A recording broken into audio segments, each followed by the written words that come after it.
नमस्कार मंडळी. महाराष्ट्रात अनेक विधानसभा मतदारसंघ आहेत, पण त्याच्याकडे आपलं लक्ष जात नाही. आता बारामती सारखा विधानसभा मतदारसंघ असेल तर तो शरद पवारांचा बालेकिल्ला आपण मानतो.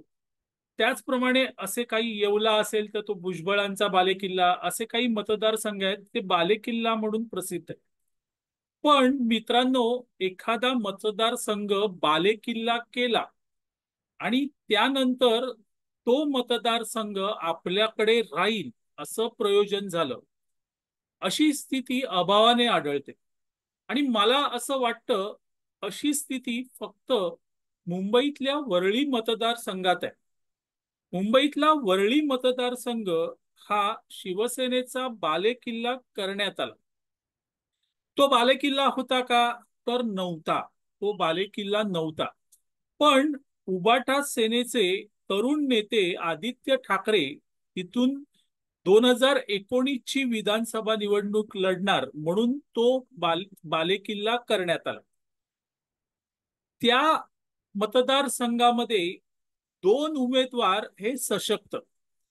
पूर्वीच्या शिवसेनेचे सुनील शिंदे आणि पूर्वीच्या राष्ट्रवादी काँग्रेसचे सचिन अईर हे दोन सशक्त उमेदवार.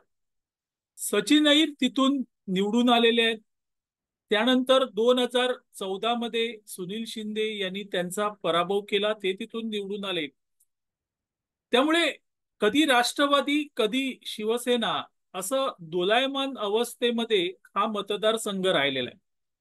तो शिवसेनेचा बालेकिल्ला नव्हता असं विधान मी करतोय.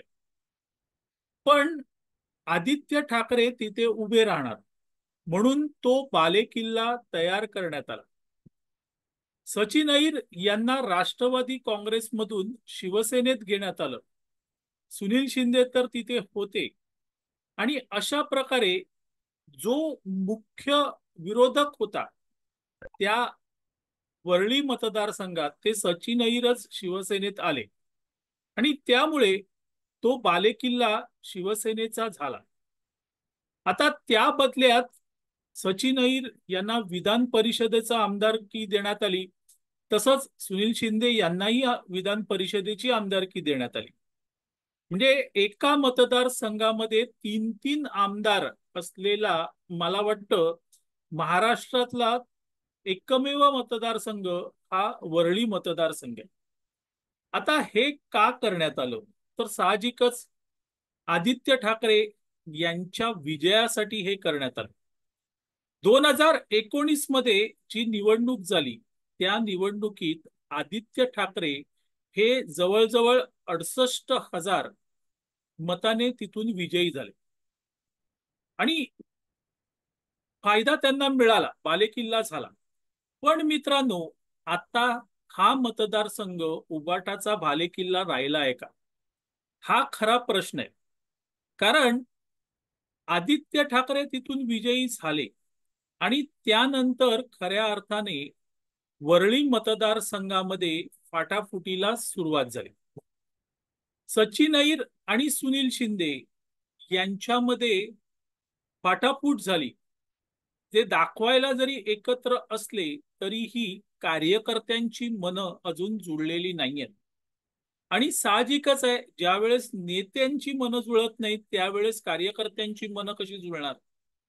मध्यंतरी वरळीमध्ये सचिन अईर यांच्या कार्यकर्त्यांनी सुनील शिंदे यांचे बॅनर फाडले होते.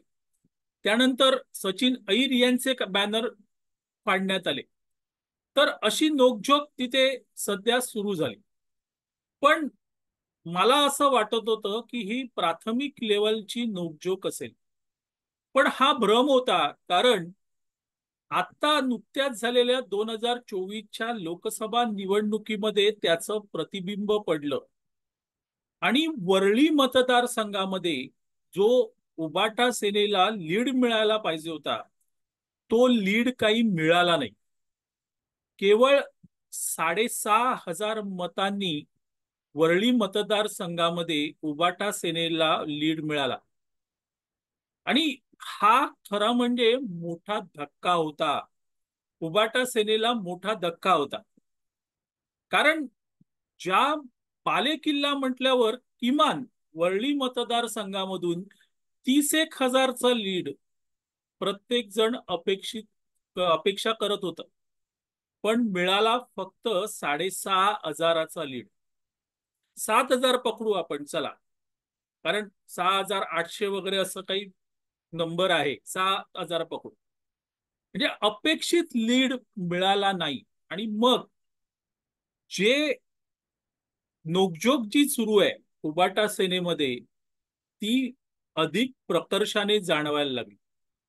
आणि त्याही पेक्षा वरळी मतदारसंघातला मतदार हा आदित्य ठाकरे यांच्यावर नाराज आहे हे दिसून आलं, कळत होतं, जाणवत होतं. कारण कोरोनासारख्या स्थितीमध्ये वरळी मतदारसंघात आदित्य ठाकरे फिरकलेच नाही. अनेक अशा समस्या आहेत की आदित्य ठाकरे आलेच नाही, आणि त्यामुळे वरळीचा मतदार नाराज आहे. आता विधानसभा निवडणूक जवळ आली आहे आणि आदित्य ठाकरे हे अगदी मोठ्या प्रमाणात वरळीत दिसायला लागले. खरं म्हणजे जर त्यांना खात्री आहे की आपण इथून विजयी होऊ शकतो, तर त्यांना आताही इथे येण्याची गरज नव्हती. पण वरळीचा मतदार नाराज आहे हे त्यांना कळलंय, आणि म्हणून आदित्य ठाकरेंच्या वरळी मतदारसंघातल्या वाऱ्या आता वाढल्यात. आणि त्यातच मित्रांनो, मध्ये एक सोशल मीडियावर पत्र व्हायरल झालं, आणि ते पत्र हे वरळी मतदारसंघातील मतदार आता कसा विचार करतोय याचं प्रतिबिंब होतं.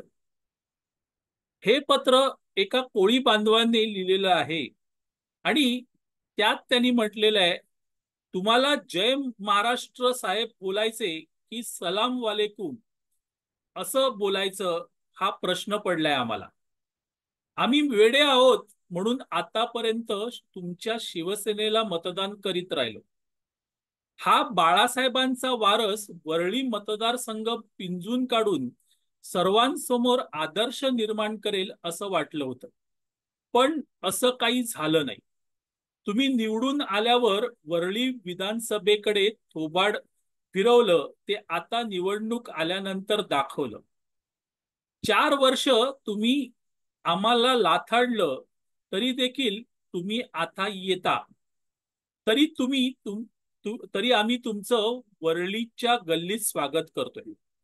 आम्ही रडत असताना डोळे पुसायला तुम्ही नाही आलात, तरी देखील आम्ही तुमचं स्वागत केलं. याला वेडेपणा नाही बोलायचं तर काय? साहेब, बास झालं. आता जाम झाला वेडेपणा. साहेब, 5 वर्षे गायब राहून किती पण थोबाड दाखवला तरी शाणा झालेला वरळीकर तुमच्यावर विश्वास ठेवण्याचा वेडेपणा करणार नाही. असा हे पत्र आहे. मित्रांनो, हे पत्र व्हायरल झालं आणि वरळीमध्ये नेमकं मतदारांच्या मनात काय आहे हे स्पष्ट व्हायला लागले. इतक्या मोठ्या प्रमाणात वरळीमध्ये मतदारसंघ हा आदित्य ठाकरे आपल्याकडे फिरकत नाहीत, याच्यामुळे त्या मतदारसंघात राहणारे अनेक जण आज नाराज आहेत. आणि ही नाराजी या पत्रातून दिसून आली आहे. मंडळी, 2019 मध्ये आदित्य ठाकरे यांनी जेव्हा निवडणूक लढवली होती, त्यावेळेस त्यांच्या समोर जे उमेदवार होते ते लेचेपेचे होते. कारण राष्ट्रवादी काँग्रेसमधून सचिन अईर हे शिवसेनेत गेले होते, आणि त्यामुळे तिथे उमेदवारच त्यांचा खूप माने नावाचे उमेदवार होते, त्यांना केवळ 21,000 मतं मिळाली. खूप लेचेपेचे होते. आता मित्रांनो, तशी परिस्थिती राहिली नाही. मनसेचे नेते आणि वरळी विधानसभेचे उमेदवार संदीप देशपांडे हे वरळी मतदारसंघ पिंजून काढतायत, आणि मनसेने आतापासूनच उबाटासमोर एक मोठं आव्हान उभं करायला सुरुवात केलेली. तर दुसऱ्या बाजूला शिंदे यांच्या शिवसेनेकडूनही या मतदारसंघात उमेदवार दिला जाणार आहे, जो मागच्या वेळेस नव्हता. असे हे दोन तगडे उमेदवार या वरळी मतदारसंघात उभे राहणार आहेत. आणि मग ती जी निवडणूक होईल ती आदित्य ठाकरे यांच्यासाठी सेफ नसणार आहे. हा बालेकिल्ला आहे, आपण पुन्हा सहज निवडून येऊ असं आता वरळी मतदारसंघाची परिस्थिती नाहीये. कालच सोशल मीडियावर एक पोस्ट बघितली, त्यामध्ये एक उबाटा सेनेचा शिवसैनिक त्याने शिवबंधन काढून फेकून दिलं आणि आजपासून आपण मनसे सैनिक झालो, अशी ती पोस्ट होती. अशा पोस्ट आता वारंवार दिसू लागलेल्या आहेत. आणि हे आदित्य ठाकरे यांना पेलवणार आहे का? कठीण आहे मित्रांनो, कठीण आहे. वरळी मतदारसंघ हा बालेकिल्ला करून घेतला, पण आता त्याच मतदारसंघाला मोठी भगदाड पडतंय. आणि हे भगदाड सध्या तरी कसं बुजवायचं हा प्रश्न उबाटा सेनेला पडलेला आहे. मंडळी, वरळी मतदारसंघामध्ये मुस्लिम लोकवस्ती आहे, नक्की आहे. विशेषतः जिजामाता नगर इकडची मुस्लिम वस्ती किंवा सात रस्ता इकडची मुस्लिम वस्ती, पण त्यापेक्षा मोठ्या संख्येने हिंदू वस्ती आहे. आणि त्यामुळे मुस्लिम मतांच्या जीवावर आपण विजयी होऊ, हेही वरळी मतदारसंघात आता तसं समीकरण नाहीये. आणि ते आदित्य ठाकरेंना या निवडणुकीत महागात पडणार आहे. बघू उबाटा सेना आणि आदित्य ठाकरे त्यातून कसा मार्ग काढतात.